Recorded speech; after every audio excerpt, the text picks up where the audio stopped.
Que la paix et la bénédiction de Dieu soient sur toi.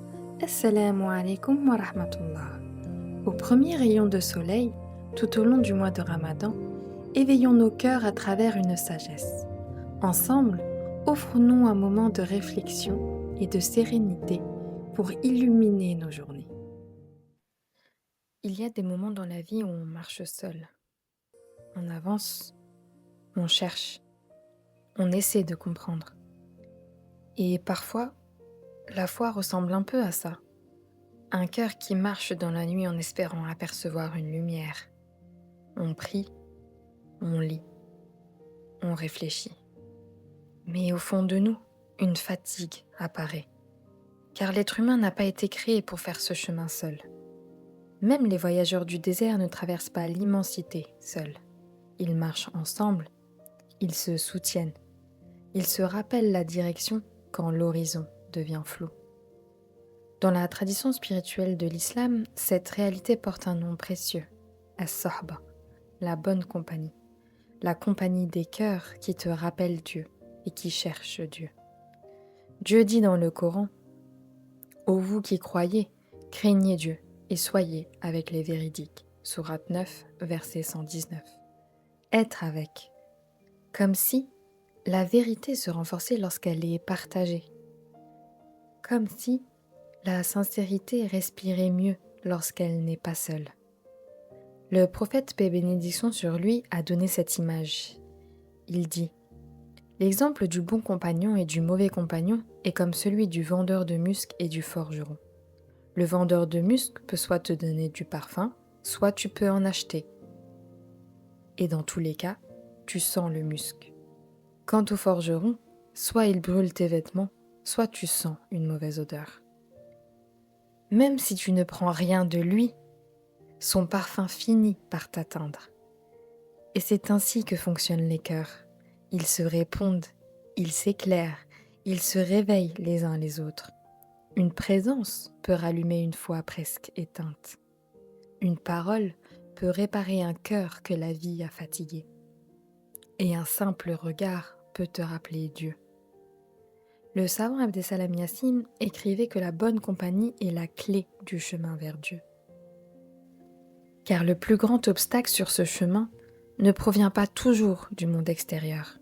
Il est aussi en moi, en toi, en chacun de nous, l'ego. Cette voix intérieure qui veut briller, dominer, avoir raison. Cette voix qui nous persuade que nous pouvons avancer seuls. Mais la fraternité brise cette illusion. Elle nous rappelle que nous sommes des voyageurs et que les voyageurs ont besoin les uns des autres. Car il y a des jours où la foi est légère et d'autres où elle devient lourde. Des jours où prier est une évidence et d'autres où l'âme se fatigue. Alors un frère, une sœur te rappelle Dieu, te rappelle l'essentiel, l'espérance, la persévérance.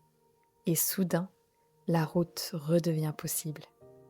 Dieu dit, les croyants ne sont que des frères, sourate 49, verset 10. Frères dans la foi, frères dans la fragilité et frères dans l'espérance. Car la fraternité n'est pas seulement une idée, c'est un refuge, un lieu où les cœurs se soutiennent, un lieu où l'on tombe et où quelqu'un nous relève. Dans un monde qui nous pousse à nous isoler, à nous comparer, à nous dépasser les uns les autres, la fraternité devient un acte de courage. S'encourager à prier, s'encourager à patienter, s'encourager à rester sincère.